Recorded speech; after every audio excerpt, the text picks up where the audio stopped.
We're warming up. Numbers 1 and 2 are pretty old. Number 3 is from last week. Number 4 is fairly new. So this is our second day of working on this particular DMR. We'll get another practice day tomorrow. And then, as always, Friday we'll actually do a quiz on this material. These same 4 questions in a slightly different form. And I so hope that y'all knock it out of the park and do awesome.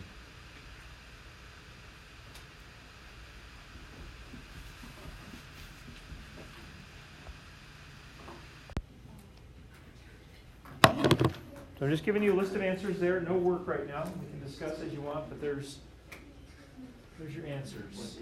5, -5, 8x squared plus 3x minus 29, and x equals 8 for the solution for 4.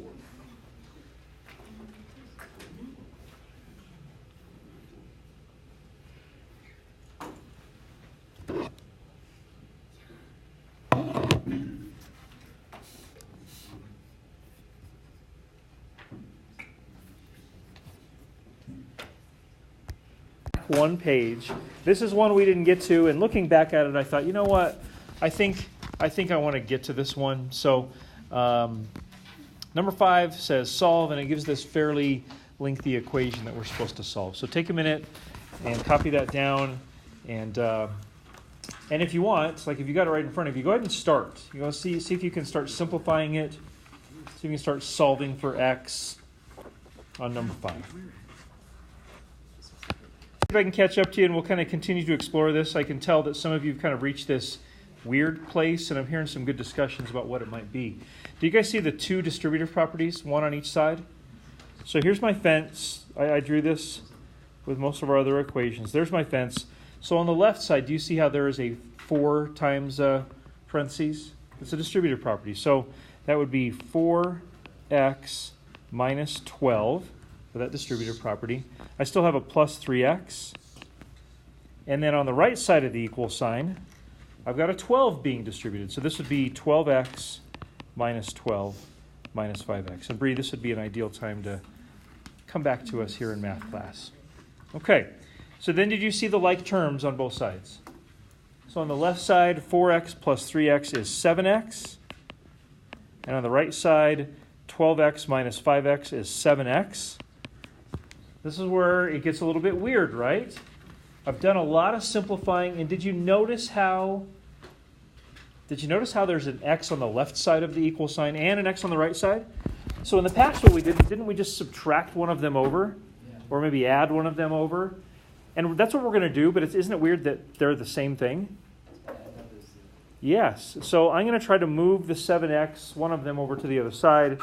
So if I subtract the 7x from this side, and I subtract the 7x from that side, 7x minus, this is how I think of it. If I have 7 items in my pocket, and then I lose those 7 items from my pocket, how many items do I have left in my pocket? 0. So there's 0 x's left on the left side, so just 0 minus 12. And there are 0 x's left on the right side. So that's just 0 minus 12. And this is where this gets weird, because weren't we supposed to in the end find x equals something? Yet in all my simplifications, and we didn't make any mistakes here, the x's just sort of went away, didn't they? They added out. So in this situation, you are going to get one of 2 answers. Either you will get option 1, all real numbers, or option number 2 would be that there is no solution. So we got to pick one of those 2 options. So in this particular case, would you think that the answer is all real numbers would work, or that there are no real numbers that work? All real numbers. Why would you pick that? Whoever said that? Why did you pick all real numbers? Was that Ray? I picked nothing. You picked? I picked the no solution. You put no solution. Okay. You said all real numbers. No matter what number you plug in, it will always equal itself. Yeah, that's right. No matter what number you plug in, won't you get negative 12 equals negative 12 in the end? Yeah. You're going to get, in other words, isn't negative 12 really truly equal to negative 12? In other words, this is true. That statement is true. Negative 12 will always equal negative 12. And as Noah said, it doesn't really matter what number we plugged in for x, we would always get that same relationship. And so for that reason, we would reject no solution and we would pick all real numbers. So in other words, any real number you can think of, it'll make that equation true. Okay, so do you see why I wanted to go over that one? A little unique for sure. Any questions? All right, so today, Unit 2, Day 3, guess what we're going to do? No, that's Friday. We are going to do more solving of equations. This is going to bring it up to kind of an Algebra 1 level for sure. So if you guys would go ahead and flip forward in your packet, and we're going to get over here to our practices. I got a practice 1 and a practice 2. And I do want to say, I don't have a perfect way of doing this. Nobody does. You know how often I will say in class, I'll say, hey, does anybody have any questions? And sometimes people will raise their hand and they'll say, yeah, I have a question on number 2 or whatever. But a lot of times it's just that. Just complete and utter silence, no hands going up or anything like that. Today, this needs to be one of those days where if I do something, I show you something, and you're confused, this needs to be one of those days where you're bold. And you say, no, as a matter of fact, I have a question on that because that doesn't seem to make sense to me. Again, that's no admission of anything other than you're a human and you don't pick up every single thing the first time you see it. Just like me, everybody else, right? And so you need to be vocal. I'm going to try to read you. I don't want you to think I'm picking on you. So I want you to advocate for yourself and say, no, that part didn't make sense. Okay? I hope we have a deal. I hope we do. Okay, so this little set of 3, this might be as far as we get. We'll see. We'll see how you're doing with this. I'll just focus on number 1 here at the start. So check out number 1. Notice it says some pretty familiar language over there on the left. It says solve for R. And I want to remind ourselves of something. When you see the word or the words solve for, what would be another way to interpret that? Solve for means Isolate the R. Isolate. There we go. So this means isolate R. And if you don't like the word isolate, couldn't you say something like get the R by itself? It has the same meaning.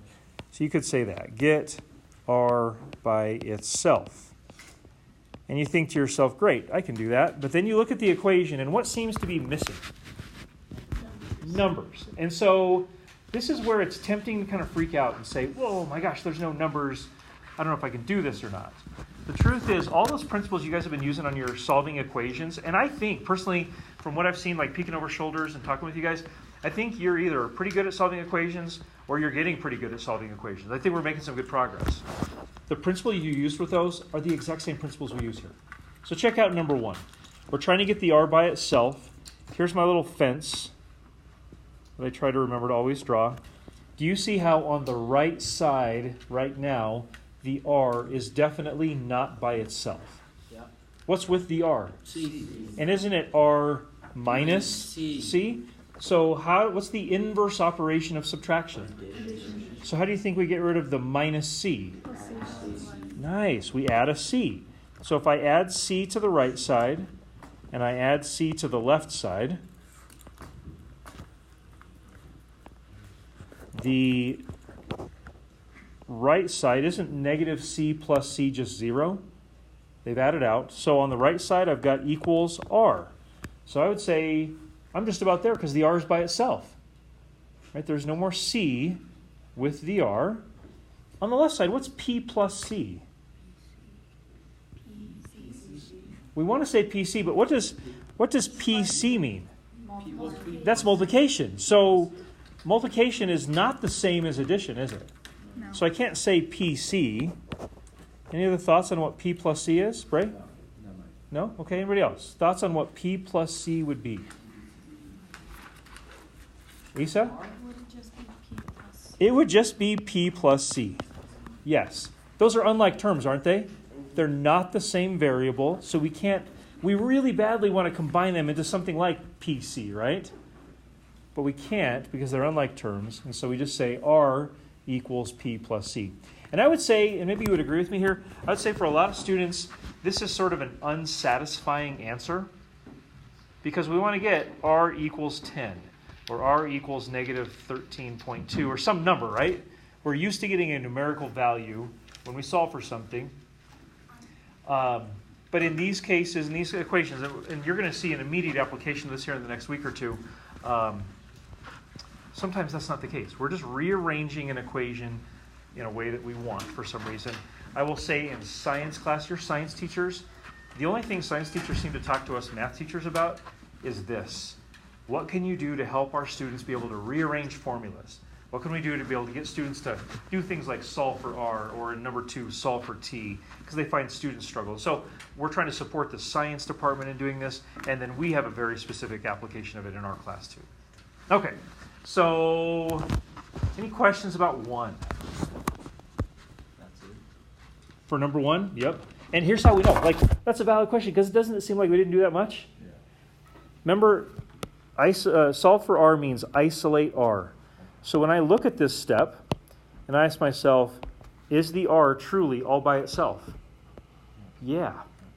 There's a pretty simple path to get there, and others maybe will have a more of a complicated path. But number 1, the R is isolated. I'm done. I'm done. Good? Okay, so why don't you take a look at number 2.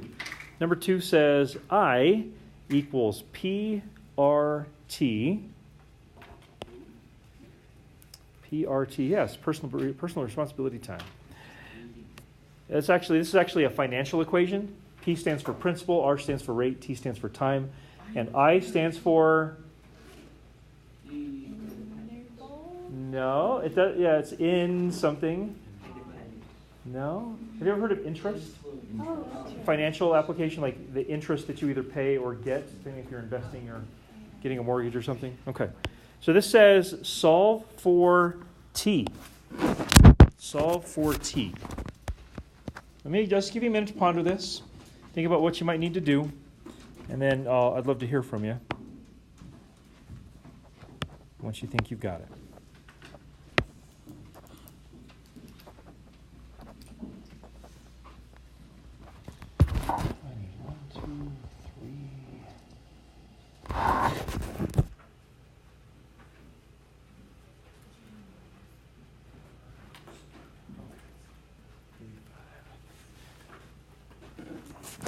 Trying to get the T by itself. This might be helpful. Let's write this out. Do y'all know what's happening between the P, R, and T? Like, is that P plus R plus T, or is it division? What is it? Multiplication. Yeah, multiplication. So it might be helpful to rewrite this as I equals P times R times T. That might be helpful. I don't think you have to do that, but it might help.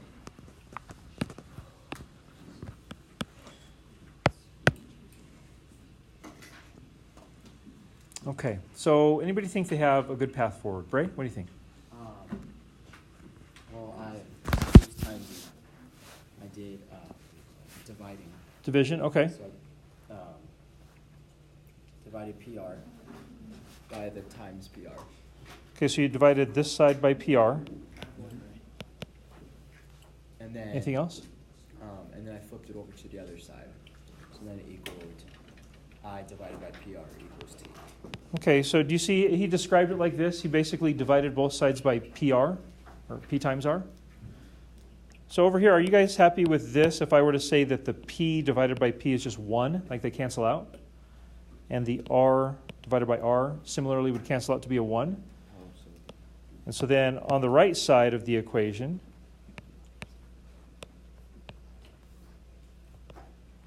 now we're left with a T, so mission accomplished, right? And then over here it's I over PR, or P times R. Okay. What do y'all think? Did anybody else get that? Anya got that. Okay, a lot of hands going up over here. This is great. This is exactly what it should be. This is fantastic. If you put P times R down there, that's just as good. You don't have to do that. Where are we at? Let me ask you this. Are you starting to see how, even though there were no numbers in number 1 or 2, do you see how the principles are the same as if there were numbers? Yes? Any questions? Remember we had a deal. It was sort of a one-sided deal, like I told you what I wanted to do. And we have a question. Go ahead.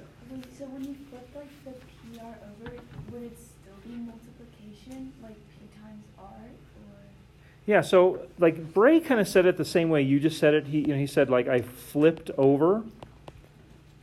And I would just say whatever you do to one side of the equation, you have to do the exact same thing to the other side. So if I were to go maybe divide this side by PR, and then over here divide by P and multiply by R, I didn't do the same thing, so I'm out of balance, right, with my equation. And so the short answer to your question is, yeah, you're still dividing by PR. That's the short answer, but that's kind of why. You want to maintain the balance with the equation. I hope I answered that well. Is that okay? All right. What else? And you're not going to hurt my feelings if you say, no, I'm more confused now. It's okay. We're just trying to get everybody there. Anything else I can do? Isn't there technically still numbers on it? Sure, you could think of the I and the P and the R as numbers. Check this out. Let me see. I'll try to make something up that comes out nice. Still have like a number 2 then, which is 1, right? Well, watch this. So I want you to see what I hope is a lovely parallel. What if I did 40 equals 5 times 4 times t? Do you see how that really, honestly, is just like I equals Mason and Trevor? Please pay attention. I'm working really hard. I don't know what you're talking about, but let's focus up here, okay? Do you guys see how that 40 equals 5 times 4 times t really, honestly, is no different than the I equals PRT? I just put numbers in place of the I and the P and the R. That makes sense? So if I were to look at this, you'd be tempted to say 5 times 4 is 20, right? But let's do it the same way we just did it and see what happens. What if I divided right now? Wouldn't I have to divide by some numbers? What do you think I'd divide by? 5 and 4. Yep, so I'd divide by 5 times 4, divide by 5 times 4. The 5 would cancel with the 5 to be a 1. The 4 would cancel with the 4 to be a 1. So I'm just left with a t. And maybe now we'd say, all right, 40 divided by 5 times 4. We can actually simplify that, right? Because we have numerical values that we can do some things with. Whereas over there, we just had I over PR. There's nothing really we could do with that. But you see how the principle is the same. We're still treating the I, the P, and the R as if they were numbers, using those same concepts. Is that kind of getting at what you were going for? Okay. Still doing okay? The P, R, and T, they all still have a number value to them because they're all still 1, right? Oh, are you talking about the coefficient? Like 1P and 1R? I would agree with that. I don't want to, like, look at number 3. Do you see how number 3 is 3x and 5y? So those coefficients are 3 and 5. A little bit different than like 1P, 1R. And I wouldn't get too hung up on that. I was just seeing if they still have the value. They still have a coefficient. Okay. So I wouldn't say, I want to be careful about this. I wouldn't say that P has a value of 1. I would say the coefficient is 1. So, okay. Good discussion stuff. What else? I want to dig as deep as we need to dig. Well, maybe we should do another one then and see if we need to dig in a different direction. So let's look at 3. And I want to remind you of something because you're going to be tempted to do something on 3. And I will say this. For our class, for this Algebra 1 class, number 3, this is the thing. This is the main thing for our class. I think those other things are great. They're going to be more applicable in like your chemistry class or something like that later on, some science class. But right now, number 3, this is the main thing. Okay? So I want to make sure you get a good takeaway from this. I want to remind you of something. Solve for y. That's what it says. Couldn't it just as easily say solve for x? But it doesn't. It says solve for y. Can anybody remind us, what does solve for y really mean? Isolate I. Isolate y, yep. Does that mean isolate x? Nope.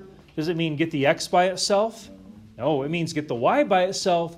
Yet a lot of times people get a little fixated on the x, and they say, well, I need to get that one by itself.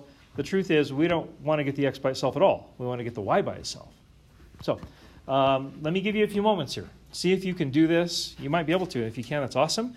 We'll talk it over here in a few minutes. Here, why don't you do a little showing? Okay. I have no idea what Bree's about to write. Hopefully it's really good.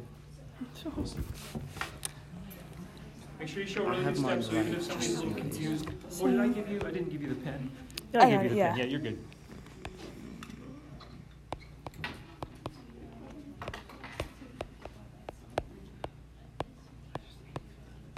Stop right there.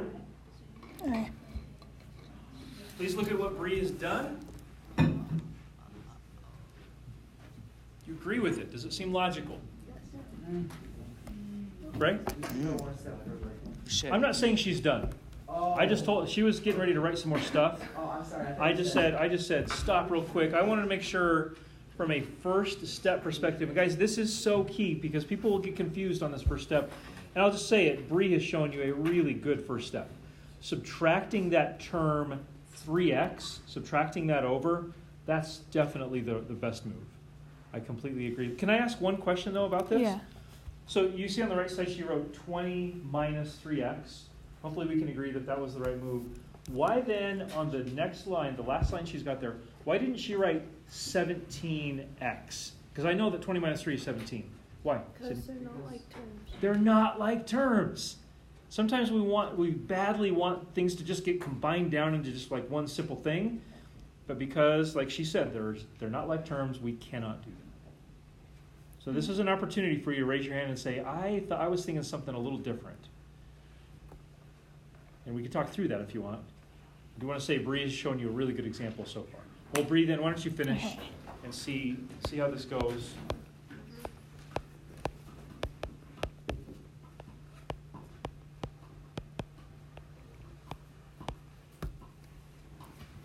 Okay, so it looks like she's reached a finish line. What do you think about that? And she's shown some really excellent steps. Julia, I think you want to do this, don't you? Does this make sense with the right side? No, actually, what does this do? Since you divided the 5 by y, you have to do that with the 20 and the 3x. Okay, that's what, I don't want to go there yet. We're going to talk about that in a minute. I don't want to go there quite yet. Sir? I only know that way. Okay, yeah. We'll talk about that in a second. Yeah, Mason. Why is 5y minus 20 minus 3x? Or why is 5y equals 20 minus 3x not defined? So that's a great question. So notice there in the start it says solve for y, also known as isolate y. Let me see that pen real quick. So do you see on this step right here, do you see how the y actually is not isolated? Like if I was looking at that green highlighted step, the y is actually 5y. We've got to deal with 5. And by the way, why would she divide by 5? It's 5 times. It's multiplication, and how do you want to do multiplication? Division. Okay. Any other questions besides Julia's? And Bray was kind of going somewhere, I think, about the same place. We can talk about that. So I want to let you guys know. Nice job. Thank you, by the way. Like at this stage, this point in the game, if you got to this answer right here, I am super pleased with that. That's fantastic. It's not fully where we're going to go with it later on, and I wanted to show you that part. So in the near future, what we're going to say is division by 5, that's great. That answer up there for y is perfectly fine. But what we'll do is we will split this up into 2 fractions. Later on, we'll do this. And so that would look like this. 20 over 5 minus 3x over 5. Basically, you know how to add fractions, you have to get a common denominator and then combine them? I'm basically reversing that, right? I'm splitting them back up. And here, what you could do then is you could say 20 divided by 5 is simplifiable, right? It's 4, yep. And then maybe you could rewrite that 3x over 5. You could write it as like 3/5 x. And that's also equal to y. So if walking around, I did see a fair number of you did get to that. If you got to that, that's awesome. Super, super great. You're heading totally in the right direction. But if you only got to here, I would say for now, that's good. Later on, I want to get everybody to a place where you're seeing that. Right. So do you guys know what 3/5 is as a decimal? 0.7. 0.6 actually. 0.6. So if you wanted to write y equals 4 minus 0.6x, you could do that for sure. However, I do not recommend it because does anybody know what this actually is? Like this one right here that I'm circling a lot. What is it? It's like finding a line. It's like the 3 over 5x is the slope. Yes. So we're heading towards graphing lines eventually, right? And so this is called slope-intercept form. And, some of you might know these terms, and if you don't, that's fine. This is called the y-intercept. This negative 3/5 is called the slope. And if you wrote it as a decimal, it gets a little bit weird. Negative 3/5 would be better in that case. So I would favor this form, but your idea is fine too. So you can divide and multiply stuff into x, but you can't add and subtract x. Yeah, so you're getting at the like term thing? Yes. Okay. Yep, very true. Very true. I hope you can tell I'm not trying to race through this, right? We're taking our time, giving you lots of chances to think, ponder, ask questions. Is there anything else? Okay, well, let's do one or two more, and then we'll get off to lunch here. So I would say, I don't want to do that one. I want to do,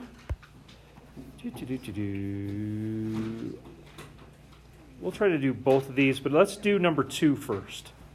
So flip over to the next page. Please do number 2. It says P equals 2L plus 2W. And it says solve for W. So isolate the W. By the way, does anybody know what this is? This equation has significant geometry. There's a length and a width. Perimeter of what shape? It would work for a square, but it's more specific a rectangle. Yeah, this is the perimeter. P stands for perimeter. L and W are lengths and widths. It's the perimeter of a rectangle. You don't have to know that in order to do what we're supposed to do here, but just thought I'd ask.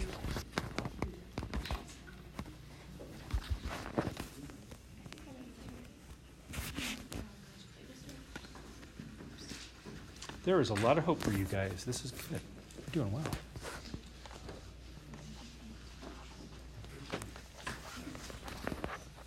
Nice. This is so good.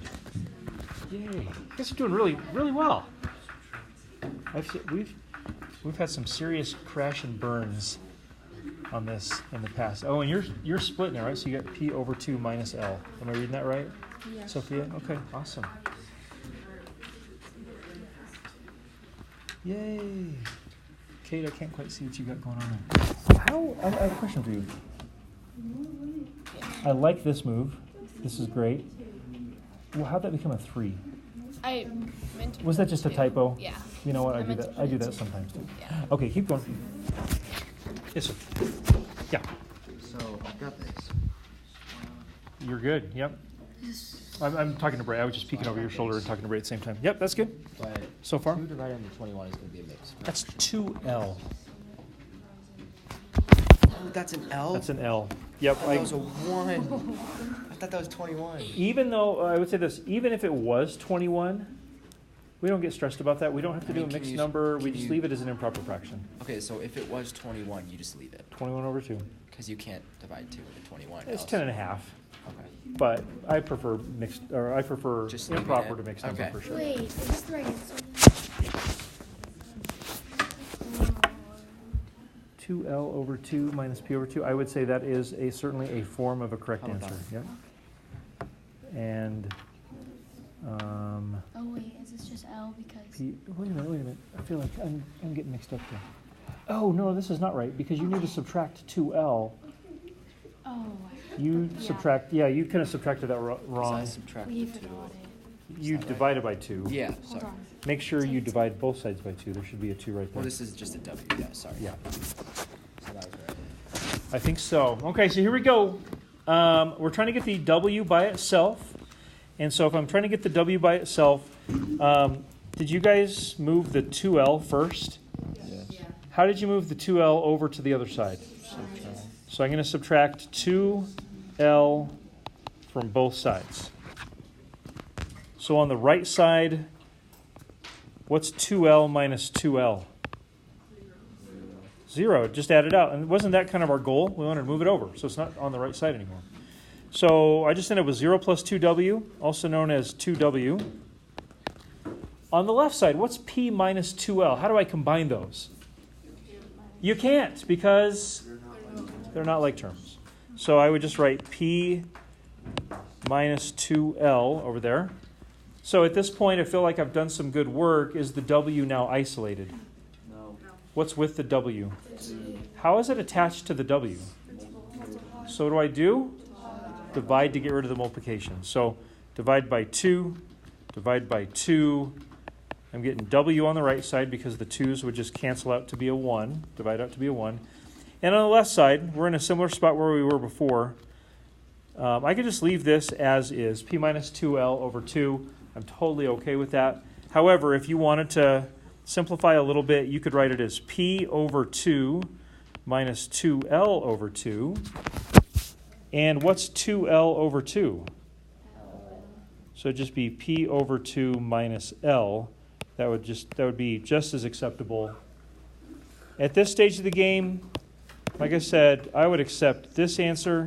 I would accept that. Don't pack up yet. I want to at least talk about one more here. I would accept any of those three answers, really. At this stage, I'd be pretty pleased with that. Later on, we want to go for that last one on the lower right. We want to try to get there. But don't feel pressure to do that right now. Okay, so the last thing I want to do here with you is I want to look at number 1 and just ask you hopefully a real brief question about number 1. Why do you think I want to talk real quick about number 1 before we go?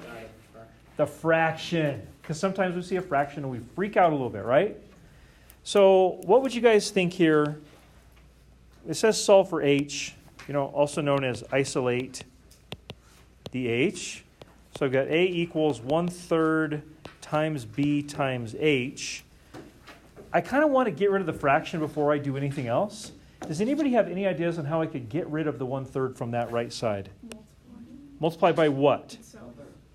Not by itself. The reciprocal 3 over 1. Yep, so isn't 1/3 times 3 just 1? Yes.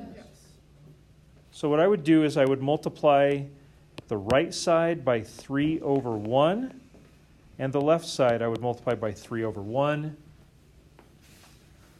That would give me 3a equals bh. What am I trying to solve for? H. So what would I do to finish this? B minus B. Not minus b, because it's b times h. I have to divide, like some of you said. If I divide both sides by b, I get a final expression of 3a over b equals h. The main thing I wanted to focus on there is what do you do with the 1/3? So hopefully that helps. Hey, that's it. You have a 30-second head start on maybe other folks going to lunch. Run. Get there. That's how I feel when I go to lunch. Hope you guys have a good day. See you tomorrow.